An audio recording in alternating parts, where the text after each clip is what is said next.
Hello everyone, this is Anjali और स्वागत है आपका मेरे चैनल लर्न विद अंजलि में। इस वीडियो में हम डिस्कस करेंगे agro climatic zones of India. इस टॉपिक के रिगार्डिंग हम ऑब्जेक्टिव टाइप क्वेश्चन या एमसीक्यूज डिस्कस करेंगे। तो सबसे पहले ये जान लेते हैं कि एग्रो क्लाइमेटिक जोन्स जो होते हैं उनका मतलब क्या है। So basically agro is something related to agriculture और climatic is something related to climate, मौसम। सो एग्रो क्लाइमेटिक जोन्स जो हैं वो डिविजन्स हैं लैंड पर, बेस्ड ऑन किसके बेस पर, based on climate, based on soil type, rainfall, temperature and अब क्योंकि ये सारे फैक्टर्स जो हैं वो डिसाइड करते हैं कि कोई भी क्रॉप किस एरिया में ग्रो होगी। Soil type, rainfall, temperature, climate किसी भी एरिया का वो डिसाइड करता है कि कौन सी क्रॉप यहाँ पर ग्रो होगी, किस तरीके की क्रॉप्स यहाँ पे पाई जाने वाली हैं। तो this is something related to agro climate zone. तो सिंपल टर्म्स में अगर मैं बात करूं, सो एग्रो क्लाइमेटिक जोन्स जो हैं ये डिसाइड करते हैं कि कौन सी क्रॉप जो है किस एरिया में बेस्ट सूटेड है ग्रो होने के लिए, कौन सी क्रॉप किस एरिया में पाई जाएगी। अगर मैं बात करूं इंडिया की, तो इंडिया में we have 15 agro climatic zones as per the planning commission. So we have 15 climate agro climatic zone. अब हर एक क्लाइमेटिक एग्रो क्लाइमेटिक जोन का एक सिमिलर वेदर होता है, सेम सॉइल टाइप होगा और वहाँ पे जो बेस्ट सूटेड क्रॉप्स हैं वो वहाँ पे ग्रो होंगी। जैसे अगर मैं बात करूँ एग्जाम्पल के तौर पे, वेस्टर्न हिमालय जोन की अगर मैं बात करती हूँ, तो वेस्टर्न हिमालयन जोन में ये जो एरिया है ये एप्पल्स ग्रो होने के लिए, राइस ग्रो होने के लिए पॉपुलर है। यहाँ पे राइस और एप्पल की जो क्रॉप्स है वो आसानी से आराम से ग्रो हो जाएंगी। डेक्कन प्लेटू की अगर मैं बात करूँ, जो कि वेस्टर्न क्लाइमेटिक या वेस्टर्न हिमालयन जोन से बिल्कुल अलग है, उसकी क्लाइमेटिक कंडीशन, उसका वेदर, उसकी सॉइल टाइप वो बिल्कुल अलग है हिमालयन जोन से।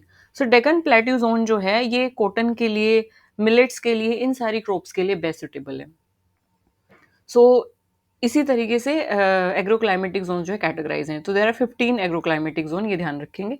अब इससे रिलेटेड हम क्वेश्चन देख लेते हैं कि कौन कौन सी क्रॉप किस एरिया में पाई जाती है। मेन मेन इसमें ये सारे क्वेश्चन केटर होंगे।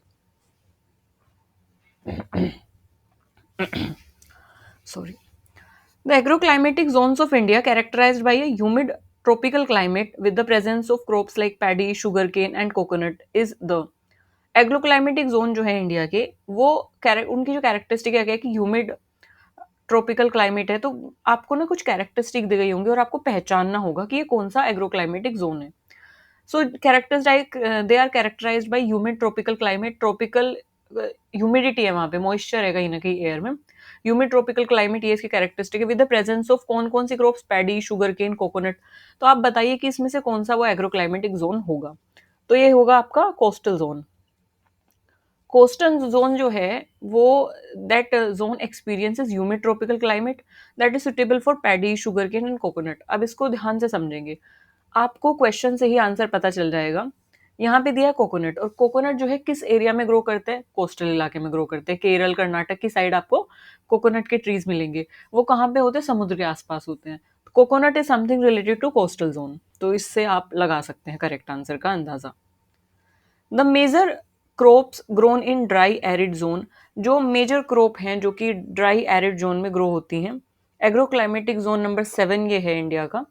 कौन सा है ये ड्राई एरिड जो जोन है, जो कि एग्रो क्लाइमेटिक जोन नंबर 7 है। उसमें कौन कौन से मेजर क्रॉप ग्रो होती हैं, इसको भी आप ध्यान से पढ़ेंगे तो इसको लगा सकते हैं। ड्राई एरिड जोन की बात यहाँ पे हो रही है। अब राइस और मेज तो नहीं होगा, क्योंकि चावल जो है, पैडी की जो धान की खेती होती है वो तो बहुत भरमार पानी में होती है, मतलब जहाँ पे वाटर की अवेलेबिलिटी एक तरीके से सबमर्ज जो सॉइल होती है, व्हाट कैन आई से दिस की सॉइल जो होती है वो सैचुरेटेड होती है पानी से। तो dry is not connected with rice field. Wheat और बार्ले की अगर मैं बात करूँ, तो गेहूं को भी अच्छा खासा पानी चाहिए। सोरगम और मिलेट्स को भी अच्छा खाना खासा पानी चाहिए। ड्राई एरिया में जो खेती होती है वो किसकी होती है, वो होती है कॉटन की और ग्राउंडनट की। तो जो मूंगफली की खेती होती है वो ड्राइड रीजन में होती है। तो इससे आप इसको मैच करके अंदाजा लगा सकते हैं। ड्राई एरिड जोन इंक्लूड होते हैं राजस्थान के जोन जो है। जो राजस्थान का एरिया है वो ड्राई रीजन है, उसके आसपास के जो इलाके हैं जो कि सेमी एरिड रीजन हैं, वो भी बेस्ट सुटेबल हैं इस तरीके की क्रॉप्स के लिए, जैसे कि कॉटन है, ग्राउंड नट है। क्योंकि ये सारी जो क्रॉप्स होती हैं वो ड्राई और हॉट क्लाइमेट में परसिस्ट करती हैं। Which of the following agroclimatic zone in India is known for the cultivation of temperate fruits like apples and peaches? सो कौन सा एग्रोक्लाइमेटिक जोन है इंडिया का जो कि टेम्परेट फ्रूट जैसे कि एप्पल्स पीचीज जो कि जनरली टेम्परेट रीजन में होते हैं, बट इंडिया में वो किस एरिया में पाए जाते हैं, किस एग्रोक्लाइमेटिक जोन में पाए जाते हैं? जैसे कि इसमें नाम से ही पता चल रहा है कि टेम्परेट फ्रूट्स हैं। टेम्परेट मतलब कि ट्रॉपिकल इलाका बहुत गर्म होता है, जैसे ये अर्थ है हमारी, तो जो मिडल लेयर है दैट इज इक्वेटर, और इक्वेटर के आसपास का जो एरिया होता है वो ट्रॉपिकल रीजन है। इससे ऊपर वाला जो एरिया होता है वो टेम्परेट रीजन होता है, मतलब जो टेम्परेट रीजन होगा वो ट्रॉपिकल से थोड़ा सा ठंडा होगा, थोड़ा सा कूल वाला वो एरिया होगा। ठंडे इलाकों में एप्पल्स और पीचेस पाए जाते हैं। तो आप इसको यहाँ से अंदाजा लगा सकते हैं कि ये is something, it is related to Himalayas, क्योंकि हिमालयाज पे ही क्या होता है, टेम्परेचर कम होता है, ठंडा इलाका हिमालयाज का ही होता है। तो यहाँ से आप इसको गेस कर सकते हैं। तो वेस्टर्न हिमालय जो है इसका करेक्ट आंसर होगा।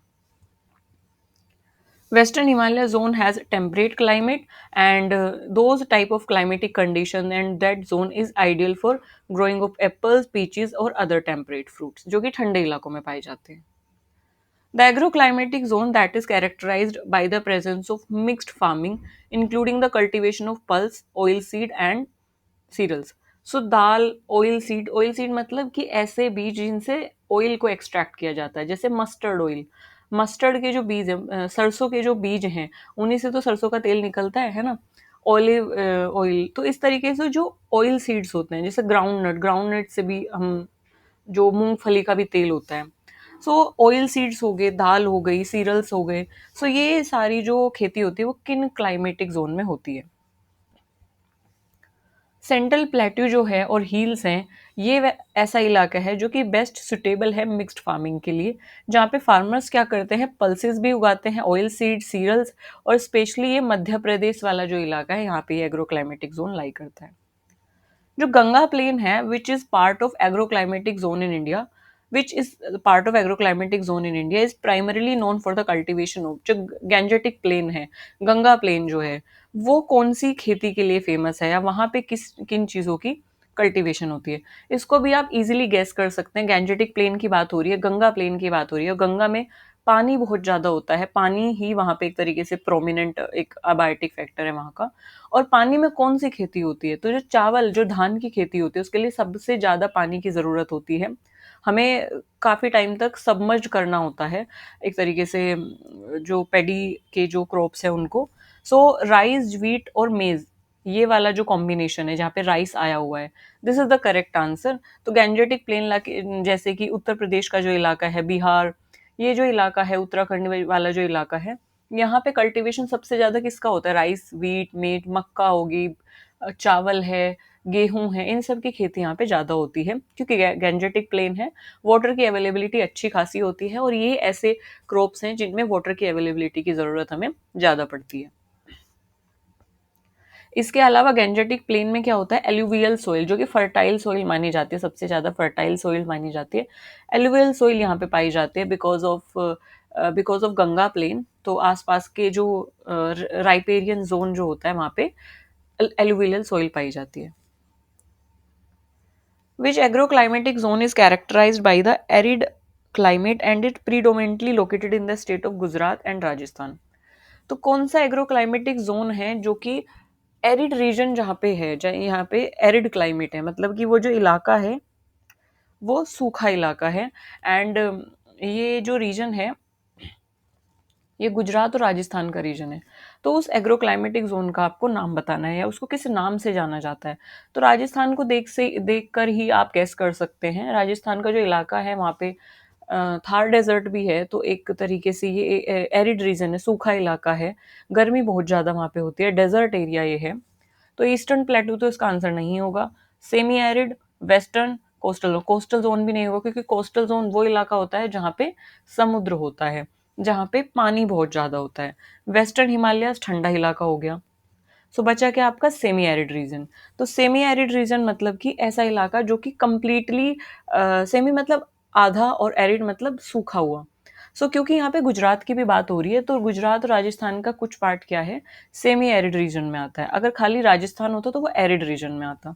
सेमी एरिड जोन जो है, जिसमें कि कौन कौन से पार्ट इंक्लूड होते हैं, गुजरात हो गया, राजस्थान हो गया, ये ऐसे एरिया हैं जहाँ पे लिमिटेड रेनफॉल है, कम रेनफॉल होती है बहुत। एक फिक्स्ड टाइम इनका होता है जहाँ पे यहाँ पे रेनफॉल होती है। और ऐसा इलाका जो है that is suitable for draught resistant crop, मतलब ऐसी क्रॉप जिनको पानी की कम जरूरत होती है, ड्रोट रेजिस्टेंट जो है, अगर सूखा भी पड़ जाए तो भी वो सर्वाइव कर लेंगी ऐसी क्रॉप्स। सो जैसे कि मिलेट्स है, पल्सेस हैं, कुछ दालें हैं, तो ये जो क्रॉप्स हैं वो सेमी एरिड रीजन में ग्रो करती हैं। The agroclimate zone in India that is known for producing large quantities of cereals, pulses, oilseed, especially in states of Punjab, Haryana और उत्तर प्रदेश। तो एग्रोक्लाइमेटिक जोन जो कि दालों के लिए फेमस है, दाल बहुत ज़्यादा ग्रो करती है, स्पेशली जैसे कि पंजाब, हरियाणा और उत्तर प्रदेश में। तो उस एग्रोक्लाइमेटिक जोन को क्या नाम दिया गया है? तो उसका नाम जो है that is humid sub tropical zone. नाम से आप पता कर सकते हैं ह्यूमिड सब ट्रॉपिकल जोन की बात हो रही है। ऐसे एरियाज जो मिडिल में लाई करते हैं। तो ह्यूमिड सब ट्रॉपिकल जोन जो Punjab, Haryana, Uttar Pradesh, they are well suited for cereals, pulses, oilseed due to favourable climatic condition. तो आप देख सकते हैं कि जो दाल वगैरह हैं वो हमारे इधर उत्तर प्रदेश में, हरियाणा, पंजाब, यहाँ पे खेती बहुत ज़्यादा होती है। सबसे ज़्यादा यहाँ पे आपको चावल, दाल और गेहूँ और मिलेट्स और मक्का, ये सारी क्रॉप्स आपको आसानी से देखने को मिल जाएंगी, क्योंकि वहाँ की क्लाइमेटिक कंडीशंस बहुत सारी क्रॉप्स को सस्टेन कराने के लिए एक तरीके से सुटेबल है। So yes, next we have the agroclimatic zone most suited for the cultivation of crops like tea, coffee and spices। तो टी है, कॉफ़ी है, स्पाइसेस मतलब मसाले हैं, तो कौन सा एग्रोक्लाइमेटिक जोन है जो कि सुटेबल है इन क्रॉप्स के कल्टीवेशन के लिए? सो जैसे आप देख सकते हैं कि यहाँ पे आपको नाम नहीं दिया है एरियाज का, आपको एग्रोक्लाइमेटिक जोन बताना है वो। सो जो हाई रेनफॉल जोन है, जहाँ पे बारिश ज़्यादा होती है, तो वो जोन जो है वो टी, कॉफ़ी और स्पाइसेस के लिए सुटेबल है।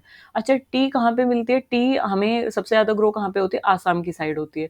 नॉर्थ ईस्टर्न रीजन जो होता है वहाँ पे ग्रो होती है। और नॉर्थ ईस्टर्न रीजन में बारिश जो है अच्छी खासी होती है। काफ़ी रेनफॉल का जो पैटर्न है वहाँ पे ठीक है, और बारिश जो है वो ईज़िली फ्रीक्वेंटली वहाँ पे क्रॉप्स को अवेलेबल हो जाती है।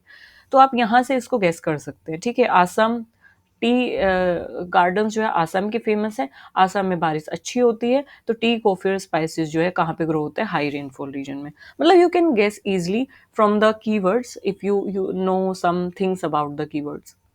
तो हाई रेनफॉल जोन्स जो हैं जैसे कि केरल है, आसाम है, ये ऐसी क्रॉप्स हैं, ये ऐसे रीजन्स हैं जो कि आइडियल है पल्सी टी के लिए, कॉफ़ी के लिए, स्पाइसेस के लिए। तो क्योंकि इन क्रॉप्स को हैवी रेनफॉल की ज़रूरत होती है, तो स्पाइसेस, टी और कॉफ़ी ऐसी क्रॉप जो है Kerala, Assam, north eastern side जो है वहाँ पे ग्रो कर जाती हैं। Which of the following agroclimatic zone of India is most suitable for growing crops like wheat and barley? तो wheat और barley के लिए कौन सा agroclimatic zone suitable है इंडिया में? सो ह्यूमिड सब ट्रॉपिकल जोन जो है, जहाँ पे मॉडरेट क्लाइमेट है, और ये वीट और बार्ले इस तरीके की क्रॉप्स के लिए सुटेबल है, क्योंकि मॉडरेट रेनफॉल उनको ज़रूरत होती है, कूल टेम्परेचर की उनको ज़रूरत होती है। So humid sub tropical zone are best suited for those kind of crops. Agroclimatic zone जो है इंडिया का that is characterized by tropical climate and suitable for growing crops like coconut, cashew और rice. जैसे आप यहाँ पे देख सकते हैं कोकोनट भी दिया है, कैश्यू मतलब कि काजू, राइस भी दिया गया है। तो इस तरीके के क्रॉप्स के लिए कौन सा एग्रोक्लाइमेटिक जोन बेस्ट सूटेड है? सो कोकोनट दिया है, तो यहाँ पे आप इसे लिंक कर सकते हैं कोस्टल रीजन से, क्योंकि कोकोनट कहाँ पे पाया जाता है? कोकोनट आपको उत्तर प्रदेश में देखने को नहीं मिलेगा, उत्तराखंड में कोकोनट नहीं मिलेगा, है ना, मध्य प्रदेश में नहीं होगा। कोकोनट होता है कोस्टल रीजन में। सी से कोकोनट, सी से कोस्टल। कोस्टल इलाका मतलब जो समुद्र के आसपास का जो एरिया है, तो कोकोनट ट्रीज आपको वहीं पे देखने को मिलेंगे। सी कोस्टल, सी कोकोनट। सो कोस्टल एरिया में आपको कोकोनट देखने को मिलेंगे। कोकोनट, कैशू, राइस, ये सब कोस्टल जोन के क्रॉप्स हैं। So, tropical climate and that coastal zone is best perfect for growing crops like cashew, coconut, rice, because coastal जो इलाका है वहाँ की रेनफॉल, वहाँ की जो फर्टाइल सॉइल है, वहाँ का जो वाटर की अवेलेबिलिटी है, वो बेस्ट सूटेड है इस तरीके की क्रॉप्स के लिए। राइस को आप कनेक्ट कर सकते हैं कि राइस को पानी की ज़्यादा ज़रूरत होती है, और कोस्टल इलाके में पानी बहुत ज़्यादा अवेलेबल होता है, ईजिली आसानी से मिल जाता है, तो राइस जैसी क्रॉप्स वहाँ पे ग्रो हो जाती हैं। Okay, so this is, as of now, this is it in this video. Thank you for listening me so patiently. If you have any query, any doubt, please feel free to ask me in the comment section. I will be more than happy to cater your query. Thank you for listening me so patiently and revise करते रहिए, चीज़ों को पढ़ते रहिए, because कहीं न कहीं चीज़ें जब आप लर्न रखोगे, आप इनको ग्रैस्प करोगे, वापस इनको रिपीट करोगे, रिवाइज करोगे, तो कहीं न कहीं किसी भी कॉम्पिटिटिव एग्ज़ाम में, आई एम नॉट सेइंग सिर्फ एचपीएससी, किसी भी कॉम्पिटिटिव एग्ज़ाम में आपको ये चीज़ें देखने को मिल जाएँगी, क्योंकि कॉन्सेप्ट तो वही होता है ना, कंटेंट वही होता है। बस कॉम्पिटिटिव एग्ज़ाम की फॉर्म चेंज होती हैं, बट ओवरऑल अगर एनवायरमेंटल साइंस की हम बात करें, तो ले दे के कंटेंट तो वही आना है, सिलेबस तो सबका वही रहेगा और चीज़ें रिपीट होती हैं। सो चीज़ों को ध्यान से पढ़ना है, चाहे आप किसी भी कॉम्पिटिटिव एग्ज़ाम की प्रिपरेशन कर रहे हैं। एंड अगर आपको कोई भी डाउट है, आपको किसी भी स्पेसिफिक टॉपिक पर वीडियो चाहिए, तो please do comment me in the comment section, ताकि मुझे आइडिया लग जाए कि what should I do next और what should I post next. Thank you for listening me so patiently. Bye bye.